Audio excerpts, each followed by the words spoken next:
Hello everyone, स्वागत है एक बार फिर से आप सभी साथियों का शिक्षा संकल्प के इस ऑनलाइन यूट्यूब प्लेटफॉर्म पर। कैसे हैं आप सभी साथी? आशा करते हैं कि आप लोग बहुत ही अच्छे होंगे और मेहनत के साथ तैयारी में लगे होंगे। साथियों, आप सभी को पता है डेली सुबह 11:30 बजे स्पेशल क्लास होती है और आज के इस स्पेशल सेशन में हम लोग साइंस के टॉप मोस्ट इंपॉर्टेंट क्वेश्चंस को डिस्कस करने वाले हैं जो कि बीएड एंट्रेंस एग्जाम के लिए महत्वपूर्ण है। आप किसी भी स्टेट से उस स्टेट की बीएड या प्रवेश परीक्षा की तैयारी कर रहे हैं, इस क्लास को करना बिल्कुल मत भूलिएगा। आइए शुरुआत करते हैं बिना किसी देरी के। आप लोग धैर्य के साथ बने रहिएगा अंत तक और हर एक सवाल का आप लोग आंसर देते हुए चलिएगा। देखिएगा आप लोग कितने सवालों को बिल्कुल राइट कर पाते हैं, आपकी तैयारी कैसी हो रही है आप लोग चेक करिए।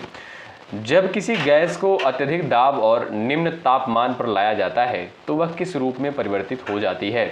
द्रव, ठोस, प्लाज्मा, गैस ही रहती है। बताएं। प्रयास कर सकते हो आप सभी साथी आंसर देने के लिए, सवाल के लिए बताएं। चलिए साथियों, ध्यान रखिएगा, आपका यहाँ पर ए ऑप्शन जो दिया है बिल्कुल राइट आंसर हो जाएगा, द्रव। ध्यान दीजिएगा, उच्च दाब और निम्न तापमान गैस अणुओं को जो है समीप लाता है जिससे वे द्रव में परिवर्तित हो जाते हैं और यह दोस्तों द्रवीकरण कहलाता है। ध्यान रखिएगा, आपका ए ऑप्शन बिल्कुल आपका यहाँ पर बिल्कुल राइट होगा। अगला सवाल आपकी स्क्रीन पर लग चुका है। मानव शरीर में सबसे कठोर ऊतक कौन सा होता है? बताओ, छाप दो फटाफट आप सभी लोग यहाँ पर आंसर। चलिएगा, मानव शरीर में सबसे कठोर ऊतक कौन सा होता है? अस्थि, उपास्थि, त्वचा और दांत की एनिमल। बताएं यहाँ पर आपका राइट आंसर क्या हो जाएगा? साथियों, करेक्ट आंसर आपका हो जाएगा दांत का जो इनेमल होता है ये सबसे कठोर ऊतक होता है। डी ऑप्शन आपका यहाँ पर बिल्कुल राइट होगा। अगला सवाल ये रहा आपके स्क्रीन पर, सभी साथी आंसर देने का प्रयास करें। रक्त में प्लेटलेट्स की कमी से कौन सा रोग हो सकता है? चलिए सभी लोग प्रयास करो भाई, आपका राइट आंसर इस सवाल के लिए क्या हो जाएगा? बताओ यहाँ पर आपका सटीक आंसर इस सवाल के लिए क्या होगा? सभी लोग प्रयास करिएगा आंसर देने के लिए।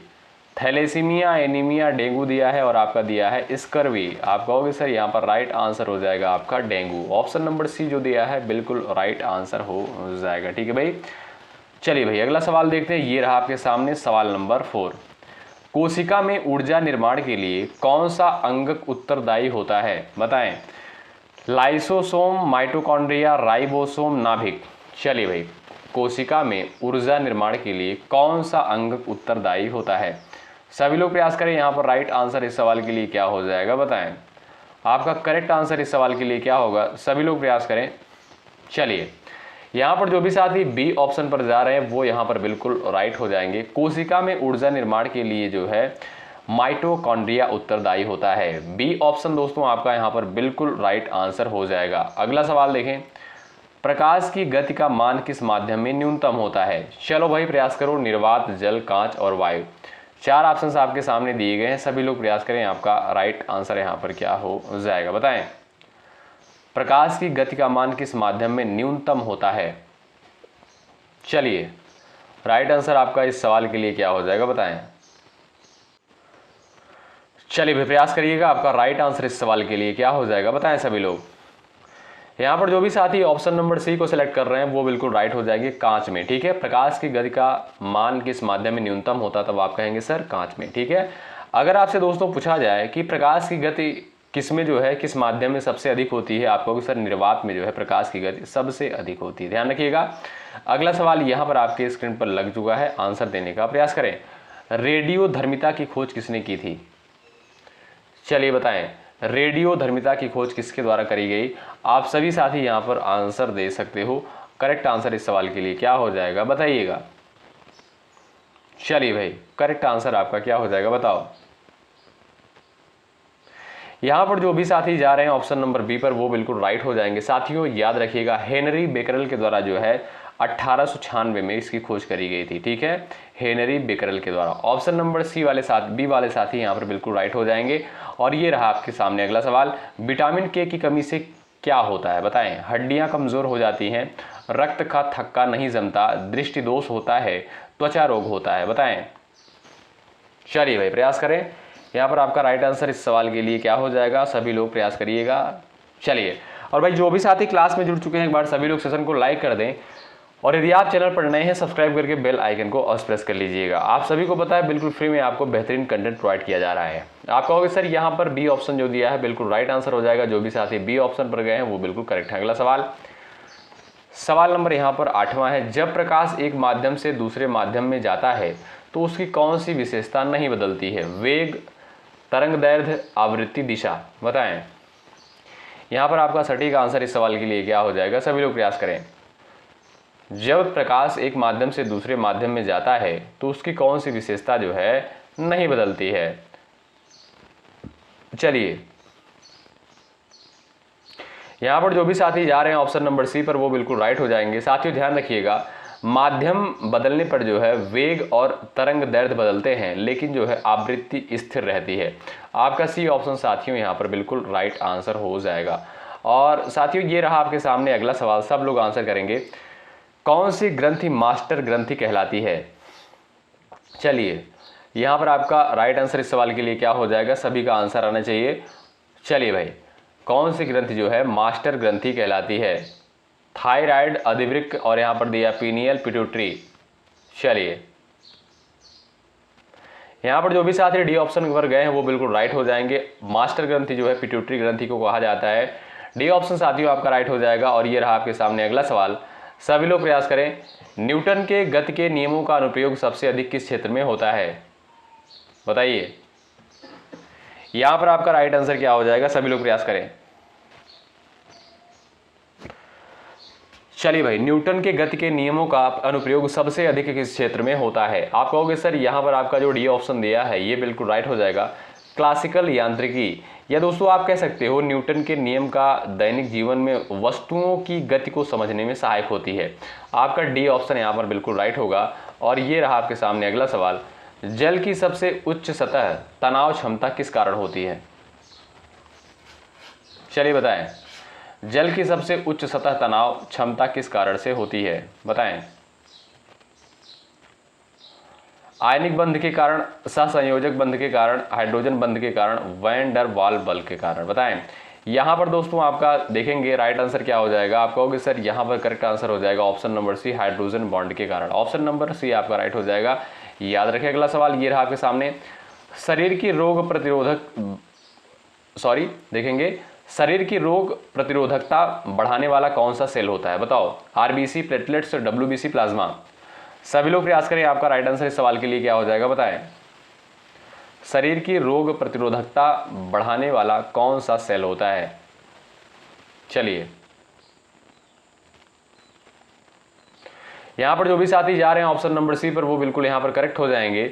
श्वेत रक्त कोशिकाएं यानी डब्ल्यूबीसी जो होती हैं ये रोग जनकों से लड़ती हैं। ऑप्शन नंबर सी दोस्तों आपका यहां पर बिल्कुल राइट आंसर हो जाएगा। ध्यान रखिएगा। आइए अगला सवाल देखते हैं। विद्युत चुंबकीय तरंगों को सर्वप्रथम सिद्ध करने वाले वैज्ञानिक का नाम बताइए। चलिए भाई, सब लोग फटाफट आंसर देते हुए चलो। विद्युत चुंबकीय तरंगों को सर्वप्रथम सिद्ध करने वाले वैज्ञानिक का नाम बताइए। मैक्सवेल, न्यूटन, फैराडे और यहां पर दिया आपका हर्ट्ज। चलिए, विद्युत चुंबकीय तरंगों को सर्वप्रथम सिद्ध करने वाले वैज्ञानिक का नाम मैक्सवेल, ऑप्शन नंबर ए जो दिया है बिल्कुल राइट आंसर हो जाएगा। ध्यान रखें। अगला सवाल ये रहा आपके स्क्रीन पर, डीएनए की दो श्रृंखलाओं को जोड़ने वाले बंध क्या कहलाते हैं? बताइए। डीएनए की दो श्रृंखलाओं को जोड़ने वाले बॉन्ड जो है क्या कहलाते हैं? सभी लोग प्रयास करें। आंसर देने का सभी लोग प्रयास करिएगा। आपका राइट आंसर इस सवाल के लिए क्या हो जाएगा? बताएं। यहां पर जो भी साथी ऑप्शन नंबर सी पर जा रहे हैं वो बिल्कुल राइट हो जाएंगे। डीएनए की दो श्रृंखलाओं को जोड़ने वाले बॉन्ड को हाइड्रोजन बॉन्ड बोलते हैं। ऑप्शन नंबर सी दोस्तों आपका बिल्कुल राइट आंसर हो जाएगा इस सवाल के लिए। ये रहा आपके सामने अगला सवाल, रक्त में पीएच मान सामान्यता क्या होता है? बताओ। रक्त में सामान्यता पीएच वैल्यू कितनी होती है? आप लोग प्रयास कर सकते हो आंसर देने के लिए। और लाइक की संख्या भाई बढ़ती रहनी चाहिए, इसमें कोई कमी नहीं होनी चाहिए। इसमें कोई पैसा आपका कोई चार्ज नहीं लगता है, ठीक है? ये भी आपका बिल्कुल फ्री है। चलो भाई, सभी लोग एक बार सेशन को लाइक कर दें। और जो भी साथी चैनल पर नए हैं आपसे रिक्वेस्ट है चैनल से जरूर जुड़े भाई, सब्सक्राइब करके बेल आइकन को जरूर प्रेस करें। और रक्त में पीएच का मान अगर पूछा जाए, पीएच वैल्यू कितना होता है, आप कहोगे सर 7.4। ऑप्शन नंबर जो सी दिया है ये आपका सटीक आंसर। अगला सवाल देख लो, वायुमंडलीय दाब मापने के लिए किस यंत्र का उपयोग किया जाता है? बताओ। चलो सब लोग प्रयास करो आंसर देने के लिए। वायुमंडलीय दाब मापने के लिए किस यंत्र का उपयोग किया जाता है? बायरोमीटर, यहाँ पर दिया हाइग्रोमीटर, थर्मामीटर, पायरोमीटर। छाप दो फटाफट आप लोग आंसर। यहाँ पर जो भी साथी ऑप्शन नंबर ए पर जा रहे हैं वो बिल्कुल राइट है, बैरोमीटर। ए ऑप्शन आपका करेक्ट हो जाएगा। वायुमंडलीय दाब मापने के लिए जो है बैरोमीटर का प्रयोग किया जाता है। ये रहा आपके सामने अगला सवाल। ओजोन परत का क्षरण मुख्यतः किस गैस के कारण होता है? सभी को पता होगा भाई, बेसिक सा क्वेश्चन है लेकिन इंपॉर्टेंट है, बताओ। चलिए, ओजोन परत का क्षरण मुख्यतः किस गैस के कारण होता है? प्रयास करें। चलिए भाई, CO2, NO2, CFC और आपका CH4 यानी मीथेन दिया है, क्लोरोफ्लोरोकार्बन दिया है। आप कहोगे सर यहाँ पर जो है आपका राइट आंसर हो जाएगा क्लोरोफ्लोरोकार्बन, यानी ऑप्शन नंबर सी जो दिया है CFC, ये बिल्कुल राइट आंसर हो जाएगा। ठीक है भाई, अगला सवाल चलिए देखते हैं, और ये रहा आपके सामने नेक्स्ट क्वेश्चन। प्रोटीन संश्लेषण की प्रक्रिया को क्या कहते हैं? बताओ। चलिए, यहां पर आपका राइट आंसर क्या हो जाएगा? चलिए प्रयास करिएगा, आपका राइट आंसर क्या हो जाएगा? प्रोटीन संश्लेषण की प्रक्रिया को क्या कहते हैं? चलिए प्रयास करिएगा। यहां पर जो भी साथी डी ऑप्शन पर जा रहे हैं वो बिल्कुल राइट हो जाएंगे, अनुवाद। डी ऑप्शन आपका करेक्ट हो जाएगा। साथियों ध्यान रखिएगा, यह प्रक्रिया जो है कोशिका के राइबोसोम में होती है, ये भी आप लोग ध्यान रखिएगा। अगला सवाल, प्रकाश के वेग को सबसे पहले किसने मापा?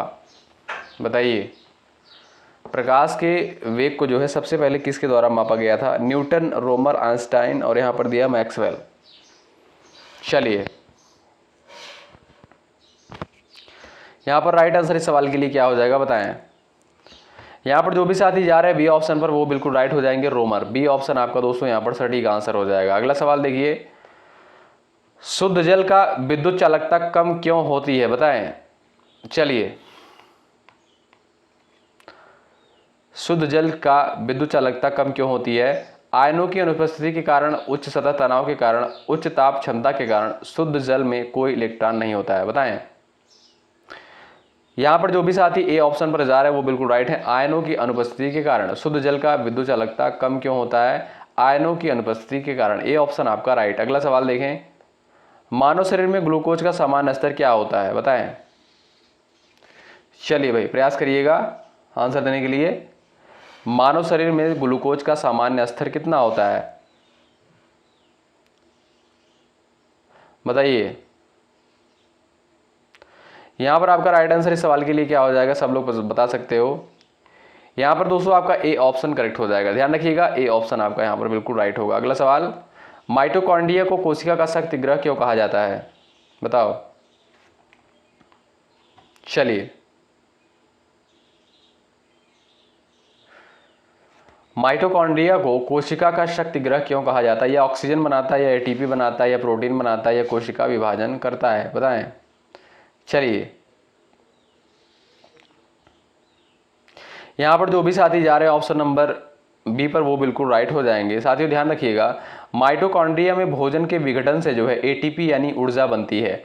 आपका यहां पर बी ऑप्शन जो दिया है बिल्कुल राइट आंसर हो जाएगा। ये रहा आपके सामने अगला सवाल, एक परख नली में जब हाइड्रोजन गैस और ऑक्सीजन को जलाया जाता है तो उत्पाद क्या बनेगा? बताओ भाई, राइट आंसर इस सवाल के लिए क्या हो जाएगा? चलिए, एक परख नली में जब हाइड्रोजन गैस और ऑक्सीजन को जलाया जाता है उत्पाद जो है आपका क्या बनेगा?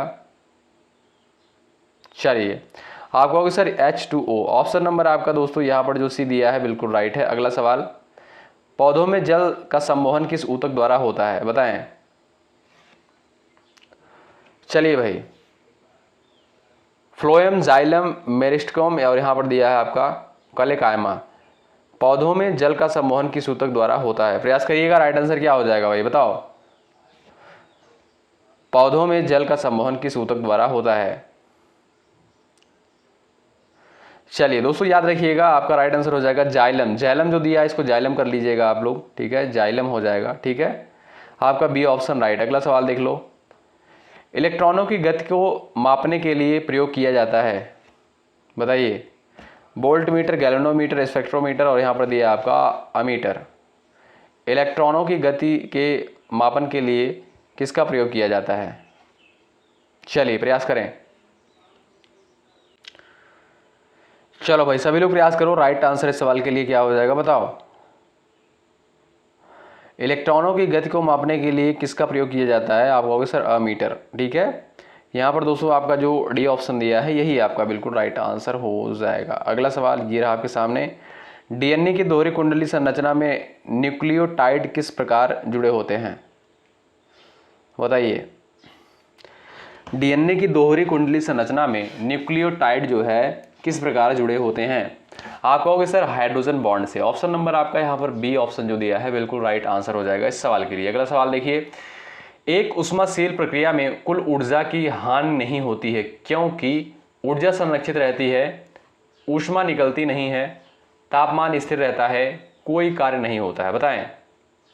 यहाँ पर सटीक आंसर आपका इस सवाल के लिए क्या हो जाएगा? सभी लोग प्रयास करिएगा। एक उष्माशील प्रक्रिया में कुल ऊर्जा की हानि नहीं होती है क्योंकि ऊर्जा संरक्षित रहती है। आपका ए ऑप्शन यहाँ पर दोस्तों बिल्कुल राइट आंसर है। ठीक है, चलिए भाई अगला सवाल देख लेते हैं। ये रहा आपके सामने, प्रकाश की गति सबसे कम किस माध्यम में होती है? बताएं। निर्वात में, जल में, कांच में। अभी हमने आपको बताया था दोस्तों कांच में जो है प्रकाश की गति कम होती है और निर्वात में अधिक होती है। अगला सवाल ये रहा आपके सामने, जंतुओं में यहाँ पर दिया है रक्त का लाल रंग किस कारण होता है? बताइए। जंतुओं में रक्त का लाल रंग किस कारण से होता है? चलिए, आप कहोगे सर हीमोग्लोबिन के कारण। ऑप्शन नंबर सी जो दिया है बिल्कुल राइट आंसर। अगला सवाल ये रहा आपके सामने, टेलीविजन रिमोट किस विकिरण का प्रयोग करता है? टेलीविजन रिमोट जो होता है किस विकिरण का प्रयोग करता है? बताएं।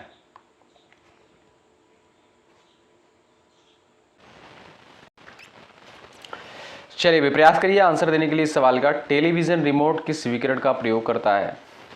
इंफ्रारेड। याद रखें ऑप्शन नंबर आपका जो सी दिया है ये बिल्कुल आपका राइट आंसर हो जाएगा। ठीक है दोस्तों, टीवी रिमोट्स इंफ्रारेड सिग्नल का जो है उपयोग करते हैं जो आंखों से नहीं दिखते लेकिन जो है रिसीवर डिटेक्ट करता है। ऑप्शन नंबर आपका सी करेक्ट। अगला सवाल, जब कोई वस्तु पृथ्वी से ऊपर जाती है तो उसका भार जो है बढ़ेगा, घटेगा, समान रहता है, अनंत हो जाता है? बताओ। जब कोई वस्तु जो है पृथ्वी से ऊपर जाती है तो उसका भार, उसके भार में जो है क्या परिवर्तन आता है? बताएं। राइट आंसर इस सवाल के लिए क्या हो जाएगा? आप सभी दोस्त प्रयास कर सकते हो। करेक्ट आंसर क्या होगा? आप कहोगे सर ये आपका राइट आंसर हो जाएगा घटता है। ऑप्शन नंबर बी आपका यहाँ पर बिल्कुल राइट आंसर होगा। अगला सवाल, प्रोटॉन की खोज किसके द्वारा करी गई थी? बताएं। चलिए, प्रोटॉन की खोज किसके द्वारा करी गई थी? आप लोग प्रयास करिएगा। रदरफोर्ड, थॉमसन, चैडविक और यहाँ पर दिया है आपका गोल्डस्टीन। आप सभी जानते हैं दोस्तों प्रोटॉन की खोज जो है किसके द्वारा करी गई थी?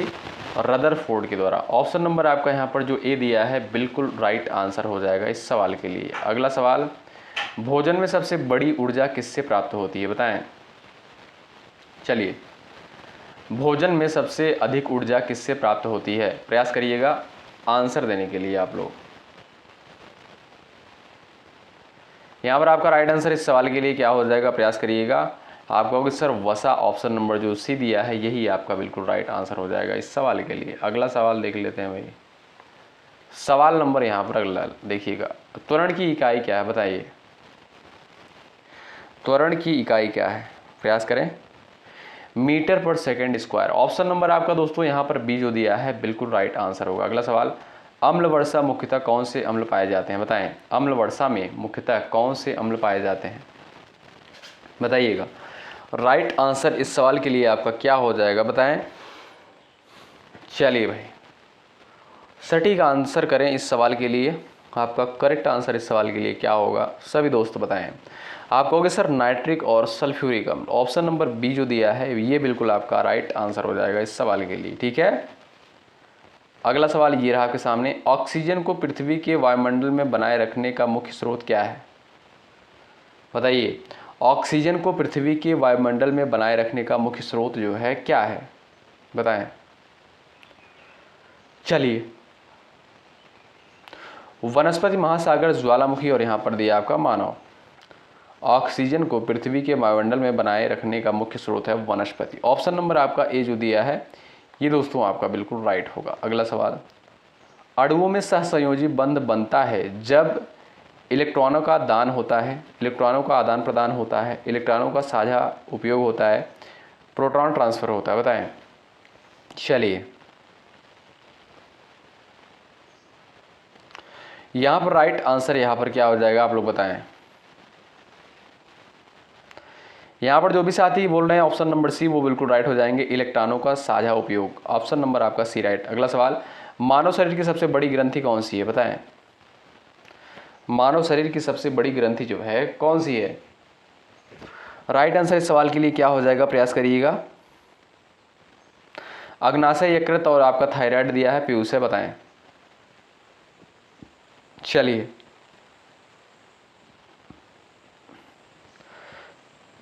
यहां पर जो भी साथी जा रहे हैं ऑप्शन नंबर बी पर, वो बिल्कुल यहां पर करेक्ट हो जाएंगे, यकृत होता है आपका।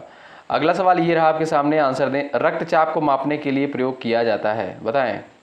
रक्तचाप को मापने के लिए किसका प्रयोग किया जाता है। Thermometer, barometer, sphygmometer, hygrometer. चलो भाई फटाफट आंसर देने का प्रयास करो इस सवाल के लिए। आपका करेक्ट आंसर क्या हो जाएगा, बताओ।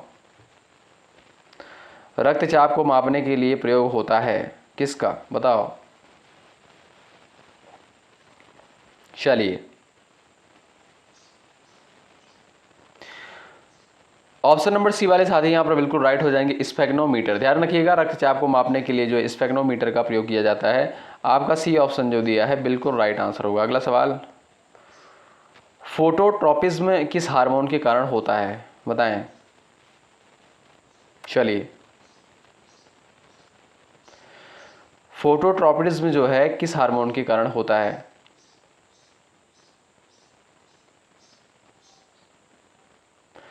यहां पर आपका राइट आंसर दोस्तों क्या हो जाएगा, ऑक्सिन। ऑप्शन नंबर जो सी दिया है ये आपका दोस्तों राइट आंसर होगा। अगला सवाल, किसी रासायनिक अभिक्रिया में उत्प्रेरक का कार्य क्या होता है, बताओ।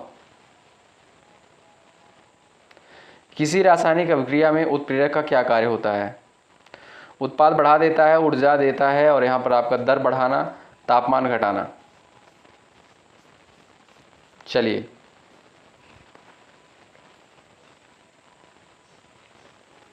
सभी लोग प्रयास करें भाई। ऑप्शन नंबर आपका यहां पर 200 जो है बिल्कुल राइट आंसर हो जाएगा। उत्प्रेरक जो है रासायनिक अभिक्रिया की गति को बढ़ाता है, लेकिन स्वयं अभिक्रिया में उपयोग कर सकते हो आप लोग, उपभोग नहीं होता है। ठीक है, तो आपका सी ऑप्शन जो है बिल्कुल राइट हो जाता है। ये रासायनिक अभिक्रिया का जो है दर बढ़ा देता है उत्प्रेरक। अगला सवाल, रेडियो एक्टिविता की खोज जो है किसके द्वारा करी गई, आप सभी को पता है। हेनरी बैकरेल के द्वारा जो है, यहाँ पर आपका राइट आंसर हो जाएगा, हेनरी बैकरेल के द्वारा जो है रेडियो एक्टिविता की खोज करी गई थी। और ये रहा आपके सामने अगला सवाल, पानी का अधिकतम घनत्व किस तापमान पर होता है, बताएं। पानी का अधिकतम घनत्व जो है किस टेम्परेचर पर होता है, प्रयास करिएगा। चलिए भाई, आप कहोगे सर 4 डिग्री सेल्सियस पर। ऑप्शन नंबर बी जो दिया है ये आपका बिल्कुल राइट आंसर हो जाएगा। अगला सवाल, डीएनए और आरएनए में मुख्य अंतर क्या होता है, बताएं। चलिए, सभी लोग प्रयास करें, आपका राइट आंसर क्या हो जाएगा। आप सभी को पता है दोस्तों, डीएनए में जो है दोहरी कुंडली होती है और आरएनए में जो है एकल कुंडली होती है। ऑप्शन नंबर आपका ए जो दिया है ये आपका दोस्तों बिल्कुल राइट आंसर होगा। अगला सवाल देखें, चुंबकीय क्षेत्र की इकाई क्या है, बताइए। चुंबकीय क्षेत्र की इकाई क्या है, सब लोग प्रयास करें, राइट आंसर क्या होगा इस सवाल का। ओम, टेस्ला, जूल और यहां पर दिया है वेबर, बताएं। चुंबकीय क्षेत्र की इकाई क्या है, आप कहोगे sir Tesla. Option number B जो दिया है ये आपका बिल्कुल राइट आंसर हो जाएगा। अगला सवाल, नाभिकीय रिएक्टर में मंदक का प्रयोग होता है तापमान बढ़ाने के लिए, न्यूट्रॉन की गति कम करने के लिए, ऊर्जा संपन्न करने हेतु, रेडियोधर्मिता बढ़ाने हेतु। बताइए भाई, नाभिकीय रिएक्टर में मंदक का प्रयोग किस लिए किया जाता है। न्यूट्रॉन की गति कम करने के लिए, न्यूट्रॉन की गति कम करने हेतु। ऑप्शन नंबर बी जो दिया है ये आपका बिल्कुल राइट आंसर होगा। अगला सवाल, मनुष्य की आंख किस सीमा तक प्रकाश देख सकती है, बताएं। राइट आंसर आपका इस सवाल के लिए क्या हो जाएगा, सभी लोग प्रयास करें। मनुष्य की आंख किस सीमा तक प्रकाश देख सकती है। चलिए, यहां पर दोस्तों आपका दिया है 380 से 740। ऑप्शन नंबर आपका यहां पर बी करेक्ट हो जाएगा, 380 से 740 नैनोमीटर। ऑप्शन नंबर आपका यहां पर बी बिल्कुल राइट हो जाएगा। ठीक है, कैल्शियम और फॉस्फेट मिलकर किसका निर्माण करते हैं, बताएं। कैल्शियम और फॉस्फेट मिलकर जो है किसका निर्माण करते हैं। चलिए, यहां पर दोस्तों आपका राइट आंसर क्या हो जाएगा, अस्थि। ऑप्शन नंबर सी जो है आपका बिल्कुल राइट आंसर होगा। अगला सवाल, जब कोई वस्तु दर्पण से दूर हो जाती है तो उसकी छवि बढ़ती है, घटती है, स्थिर रहती है, अदृश्य हो जाती है, बताएं। चलिए, जब कोई वस्तु दर्पण से दूर हो जाती है तो उसकी छवि जो है उसमें क्या परिवर्तन आता है? घटती है। ऑप्शन नंबर आपका जो बी दिया है दोस्तों, ये आपका बिल्कुल राइट आंसर हो जाएगा। ठीक है, तो साथियों इस स्पेशल सेशन में हमने 49 क्वेश्चंस को कवर किया है। आप लोग बताएं आपने कितने सवालों को बिल्कुल राइट करने का प्रयास किया है। मिलते हैं आपसे दोपहर को 3 बजे सामान्य ज्ञान की स्पेशल क्लास में। तब तक के लिए जय हिंद, जय भारत।